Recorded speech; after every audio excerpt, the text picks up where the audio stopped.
Hello champions, कैसे आप सभी लोग? आई होप आप सभी अच्छे होंगे।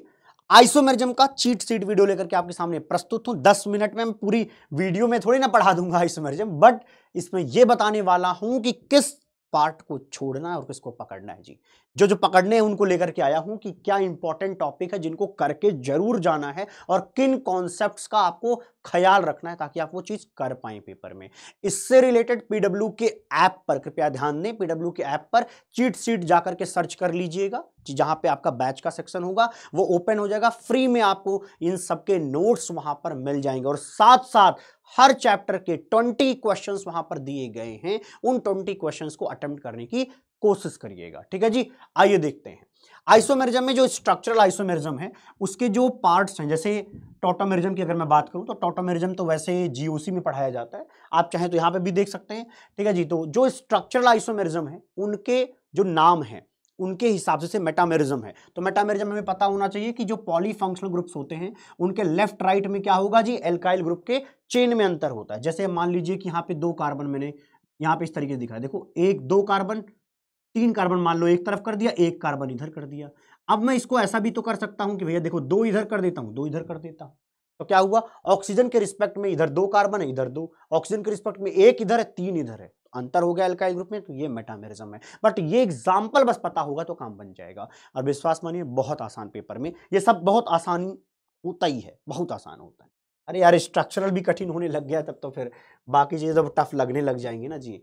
आइए देखते हैं, which of the following pair of isomer is an example of. देखो कैसे पूछते हैं, क्या करेंगे, मेटामेरिज्म का कौन सा एग्जांपल है, मान लो ऐसा कुछ दिया होगा तो आप ये कहोगे ये मेटामेरिज्म है। ठीक है जी, आइए अगला देखते हैं जी। ज्योमेट्रिकल आइसोमेरिज्म, सबसे ज्यादा जो क्वेश्चन पूछा गया है वो ज्योमेट्रिकल आइसोमेरिज्म से पूछा गया है। इनसे भी कम क्वेश्चन ही पूछे जाते हैं, लेकिन जो ज्यादातर क्वेश्चन आता है वो सिस ट्रांस आइसोमेरिज्म से ही रिलेटेड है। ज्योमेट्रिकल आइसोमेरिज्म सिन एंटी से रिलेटेड आता है। बस सिंपल बात जान लीजिए, ज्योमेट्रिकल ढंग से पढ़ के जाना है। तो यहां पर आपको पूछेगा क्या कि ज्योमेट्रिकली कौन एक्टिव है या ज्योमेट्रिकल आइसोमेरिज्म कौन लोग शो करते हैं। आपको 4 स्ट्रक्चर्स दिए जाएंगे, वहां पर आपको छांटने होंगे। इनकी 2 कंडीशंस होंगी, वो आपने पढ़े होंगे कि 2 कार्बन ऐसे होने चाहिए जहां पे रेस्ट्रिक्टेड रोटेशन हो और उन पर 2 अलग ग्रुप्स लगे हों। ये बातें आपने सीखी होंगी, तो बस उसी को देख करके छांटना होता है। तो ऐसा क्वेश्चन आएगा, पहला तो ये जान लीजिए। दूसरा क्वेश्चन आएगा कि कौन सा एल्कीन ऐसा है जहां पे ज्योमेट्रिकल आइसोमेरिज्म होगा, जहां पे होगा, ऐसा क्वेश्चन आ सकता है। Which of the following does not show geometrical isomerism. मैंने डज नॉट को इसलिए हाईलाइट किया क्योंकि बहुत सारे बच्चे इसको सिली मिस्टेक्स का नाम देकर भूल आएंगे। सिली मिस्टेक जैसी कोई चीज नहीं होती, ये सिर्फ दिमाग का बनाया हुआ एक भ्रम है। कृपया उस मिथ्या से निकलकर बाहर आइए। ठीक है जी, डज नॉट को डज नॉट ही पढ़ना है, डज पढ़ करके मत आइए।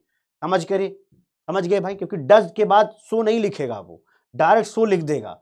थोड़ी मोड़ी अंग्रेजी के साथ काम बन सकता है। ध्यान रखिएगा कि भैया इस पार्ट में सिर्फ ये बेसिक बात पूछता है, बहुत कठिन बहुत तुर्रम खां चीज नहीं पूछी जाती है। सिंपल बात है, मेंस के लेवल पे अभी बातचीत चल रही है हमारी, है ना। स्टीरियो आइसोमेरिज्म की अगर मैं बात करूं, स्टीरियो में ऑप्टिकल भैया नेक्स्ट लेवल की चीज है, वो हमेशा ही आता है। क्या पूछता है वो ध्यान रख लो बस। कायरल कार्बन क्या होता है, तो कायरल कार्बन में पता है, एक कार्बन जिससे 4 अलग लोग जुड़े हों उनको कायरल कार्बन कहते हैं। और एक मॉलिक्यूल में 2 लाइनें सुन लो, एक कार्बन ऐसा जिसे 4 लोग जुड़े हों उनको कायरल कार्बन कहते हैं। कायरल सेंटर किसे कहते हैं, तो कायरल सेंटर में कार्बन भी हो सकता है, सल्फर भी हो सकता है, नाइट्रोजन, जो बेसिकली ज्यादातर दिखेंगे वो यही दिखेंगे। तो आपको पता होना चाहिए कायरल सेंटर क्या होता है, क्योंकि एटम हमने नहीं कहा है, या कायरल एटम कहा जाए तो कार्बन सल्फर नाइट्रोजन ये सब हो सकता है उसमें। लेकिन चेक करिए कि कहीं ऐसा तो नहीं है कि वहां पे क्या देखने को मिल रहा है, 4 अलग अलग लोग देखने को मिल रहे हैं। ये बातें आपको ख्याल रखनी है। कायरल कार्बन बहुत ज्यादा पूछते हैं भाई साहब। फिर एक चीज आती है कायरल कंपाउंड। कायरल कंपाउंड का मतलब है ऑप्टिकल एक्टिव कंपाउंड। ठीक है जी, कायरल कंपाउंड का मतलब क्या होता है, यहां पर लिख देता हूं मैं, ध्यान रख लें। कायरल कंपाउंड का मतलब होता है optically active compound. Optically active compound आपके सिलेबस के हिसाब से ज्यादातर पता क्या पूछा जाता है, 2 सेंटर तक पूछा जाता है। एक कायरल सेंटर कहीं मौजूद है तो गारंटी है वो कंपाउंड हमेशा क्या रहेगा, ऑप्टिकली एक्टिव। दोबारा सुनिएगा, अगर किसी कंपाउंड में सिर्फ एक ही कार्बन है तो गारंटी है ऑप्टिकली एक्टिव है। अगर 2 है तो चेक करना पड़ेगा, कहीं वो मेजो तो नहीं है, कहीं वो इनएक्टिव तो नहीं हो रहा है, वो आपको चेक करना पड़ेगा, है ना, आरएस नोमेनक्लेचर को यूज करके।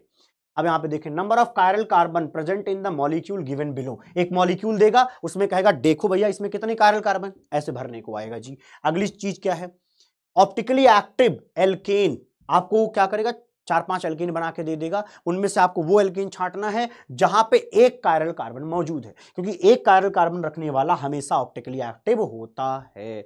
ज्यादातर एक या दो ही पूछा जाएगा, इससे ज्यादा नहीं आता भी, ठीक है जी। द ऑप्टिकली इनएक्टिव कंपाउंड, ये भी ध्यान रखिएगा, कई बार बच्चे एक्टिव को इनएक्टिव, इनएक्टिव को एक्टिव पढ़ करके गलत करके आते हैं, जबकि उनको क्वेश्चंस के जवाब पता होते हैं, लेकिन वही है ना, फिर बाद में इसका नाम रखेंगे ये सिली मिस्टेक्स है। भैया मैं नहीं मानता कुछ भी सिली मिस्टेक्स नाम की चीज होती है, ठीक है।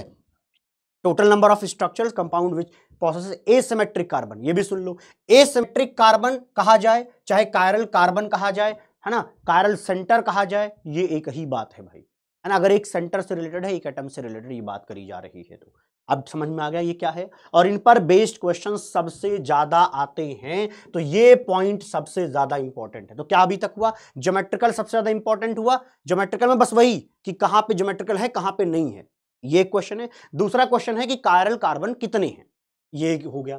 अच्छा जी, दो क्वेश्चन। अब इसके बाद इनेंशियोमर्स पहचानना आना चाहिए, सिर्फ आरएस नोमेनक्लेचर निकाल करके किस तरीके से इनेंशियोमर निकाला जाता है, किस तरीके से डायस्टेरियोमर समझते हैं, किस तरीके से मेजो समझते हैं, रश्मिक मिक्सचर समझते हैं, इन सबको देखो, इन तीनों को तो आप यहीं आरएस नोमेनक्लेचर से ही पता कर लेते हो, खास कुछ और जरूरत पड़ती ही नहीं है। रश्मिक मिक्सचर में बस क्या होता है कि जो इनेंशियोमर है उनका मिक्सचर हो जाए, इनेंशियोमर का मिक्सचर को रश्मिक मिक्सचर कहते हैं, ठीक। और आपको एक बात कंफर्म है, पता है कि जो हमारे रश्मिक मिक्सचर है और मेजो कंपाउंड है, ये दोनों ही ऑप्टिकली इनएक्टिव हैं।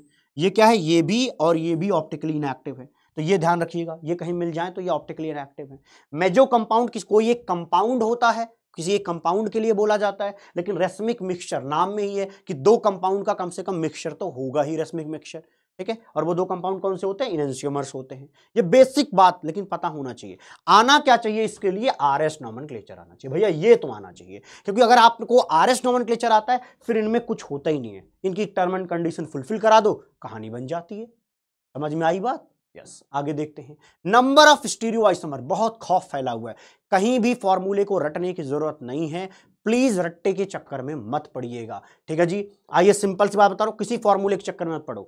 अगर कहीं एक स्टीरियो सेंटर है, तो जैसे देखो यहां पर कौन सा ऐसा कार्बन है जो स्टीरियो सेंटर कहा जाए, स्टीरियो सेंटर, कायरल सेंटर और ज्योमेट्रिकल दोनों मिलाकर के बोला जाता है स्टीरियो सेंटर, ठीक है। दोनों को मिला के कौन कौन से, कायरल कार्बन हो या कायरल सेंटर हो या क्या हो, डबल बॉन्ड हो जिसके रिस्पेक्ट में ज्योमेट्रिकल आइसोमेरिज्म आता हो। जैसे यहां देखो, इस कार्बन, इस पूरे कंपाउंड में बस यही कार्बन ऐसा है जिससे 4 अलग लोग जुड़े हैं। तो एक बात बताइए, एक ही कायरल कार्बन है तो क्या क्या पॉसिबिलिटी है, या तो R हो सकता है या तो दूसरे कंपाउंड में S हो सकता है। मतलब इसके कितने, 2 आइसोमर्स पॉसिबल है, एक R वाला एक S वाला। कितना आसान है बताइए। इसके नंबर ऑफ स्टीरियो आइसोमर्स कितने हैं, 2, एक R एक S। अच्छा सर ये तो बड़ा आसान है। डबल बॉन्ड कहीं है तो यहां देखो दोनों चीजें सेम मिल गई, क्या कहना है, अरे मतलब यहां पे क्या है, ज्योमेट्रिकल आइसोमेरिज्म मिलेगा, क्योंकि यहां कार्बन कार्बन के बीच में डबल बॉन्ड है और हर कार्बन पर अलग ग्रुप जुड़े हैं, तो या तो सिस होगा या तो ट्रांस, तो यहां पर भी 2 होगा, इससे ज्यादा कुछ पॉसिबल नहीं है। ऐसा ही 2 स्टीरियो सेंटर की अगर मैं बात करूं तो 2 स्टीरियो सेंटर में ऐसा होगा, देखो 2 स्टीरियो सेंटर में ये एक कायरल कार्बन है, ये भी एक कायरल कार्बन, या ये 2 स्टीरियो सेंटर है, और है क्या, इधर वही ग्रुप लगे हैं जो इधर ग्रुप लगे हैं। तो पॉसिबिलिटीज से इस क्वेश्चन करते हैं, क्या R हो सकता है, इसका भी R हो सकता है पहला। दूसरा क्या हो सकता है, इसका R और इसका S हो सकता है। तीसरा क्या हो सकता है, इसका S और इसका S हो सकता है, ये S और S। सर उल्टा भी तो कर सकते हैं, ये S और R, क्या फर्क पड़ेगा जब सारी चीजें सेम ही लगी हैं, तो इसका मतलब सर इसके 3 आएंगे, बस 3 आएंगे इसके जी, ज्यादा कुछ सोचने की जरूरत नहीं है। यहां पर देखो ये जो सेंटर है ये कायरल सेंटर है। अच्छा ये क्या है, ये भैया डबल बॉन्ड के रिस्पेक्ट में सिस ट्रांस, मतलब 2 स्टीरियो सेंटर है, डबल बॉन्ड और इसको मिलाकर के स्टीरियो सेंटर कहते हैं, ठीक है। तो एक सेंटर ये है, एक सेंटर ये। क्या क्या पॉसिबिलिटीज हो सकती है, पहला ये हो सकता है सिस, तो ये हो सकता है R। दूसरा क्या हो सकता है, जब ये सिस रहे तब ये हो जाए S। अच्छा अगर तीसरा देखें तो क्या है, सर ये जब ट्रांस रहे तो ये R हो सकता है। चौथा क्या हो सकता है, जब ये ट्रांस रहे तब ये S हो जाए। अब इन 4 के अलावा कुछ और पॉसिबिलिटी है क्या, नहीं है, तो सिंपल बात है इसके 4 आएंगे, रटने की क्या जरूरत है, फॉर्मूले लगाने की क्या जरूरत है, कहीं जरूरत नहीं है। इन्हीं में से कुछ आएगा पेपर में, आप चेक कर लेना एक बार, ठीक है। जो प्रीवियस ईयर क्वेश्चन है सब इसी से उड़ जाएंगे। अब यहां देखो, यहां वाला जो ये कायरल कार्बन है, इस कायरल कार्बन पर जो लोग लगे हैं वो इधर नहीं लगे हैं, वो अलग है, तो डिफरेंट हो गया। देखो इधर CH3 इधर C2H5 है, इसका मतलब सर यहां 4 आएंगे, ये तो हम लिखेंगे ही लिखेंगे। एक चौथा फैक्टर जो ऐड हो जाएगा कि सर यहां पे S और यहां पर R, क्योंकि अब RS और SR सेम नहीं है। क्यों? क्योंकि एक तरफ CH3 तो एक तरफ C2H5, दोनों कार्बन ही अलग अलग हो गए ना, दोनों कायरल कार्बन के बिहेवियर ही अलग अलग हो गए, तो इसका मतलब यहां 4 आएंगे, ये तो रहेंगे, इसके साथ एक और आ जाएगा, सिंपल। और यही पूछा जाता है 2 स्टीरियो सेंटर तक ज्यादा, ठीक है। ओके, ये कर लेंगे आप, यहां पर आप करके देख लीजिएगा, एक ये हो जाएगा, एक ये हो जाएगा, क्या क्या हो सकता है, सिस सिस सिस ट्रांस, है ना, ट्रांसिस करोगे एक ही बात है, इसके बाद ट्रांस और ट्रांस, 3 के अलावा कुछ होगा ही नहीं, ठीक है जी। तो यहां पर अलग हो गया, देखो यहां पे क्या है CH3, बस यही चेक करना नहीं आता बच्चों को, ये जो मैं मार्क कर रहा हूं ना, बस बच्चा यही गलती करता है, बाकी उसको सब आता है, ऐसा नहीं कि उसके पास बुद्धि नहीं लिख पाएगा।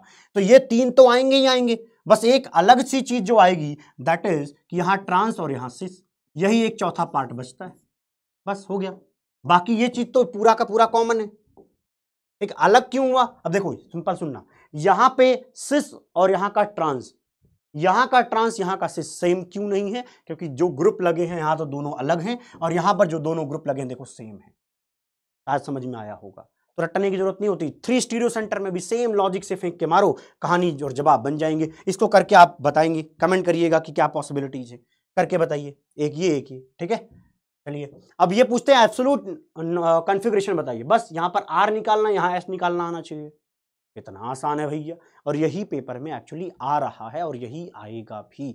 इनके आप जवाब दीजिएगा, अगर ना ढूंढ पाए जवाब तो जो एक वीडियो बनाई है आइसोमेरिज्म की, उसमें सबसे लास्ट में जाकर के ये चेक कर लेना, उसमें बनाया हुआ है ना। मंजिल बैच में आइसोमेरिज्म पढ़ाया है। मिलते हैं आप सभी को अगली वीडियो में, bye bye, take care, love you all.